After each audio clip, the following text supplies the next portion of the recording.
Mafia కూడా ఉన్నట్టు ఎక్కడ వీడియోస్లో చూసాం మేము. క్రైమ్ లేని దేశం ఏదైనా ఉందా? మరీ అంత క్రైమ్ మాఫియా అని డైరెక్ట్గా చెప్పుకోగలిగినంత క్రైమ్ మన దగ్గర లేదేమో. మాఫియా అని నేను చెప్తున్నానా? నేను చెప్పట్లేదు, అదే బయట నుంచి బ్లాగర్స్ వచ్చి చెప్తున్నారు. ఎందుకంటే వాళ్ళు ఒక రోజు ఉండి వెళ్ళిపోయేవాళ్ళు కాబట్టి టప్పని చెప్పినా ఏం కాదు వాళ్ళకి.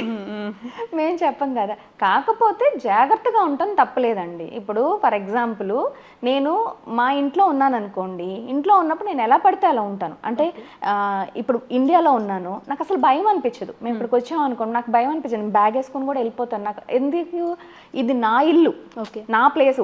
ఇక్కడ కూడా 1-2 జరుగుతుంటాయి, కానీ మనకేమనిపిస్తుంది, మన పేరెంట్స్ ఉన్నారు, మనకు తెలిసిన అదొక కంఫర్ట్ జోన్ లో ఉన్నట్టు ఫీలింగ్ వస్తుంది.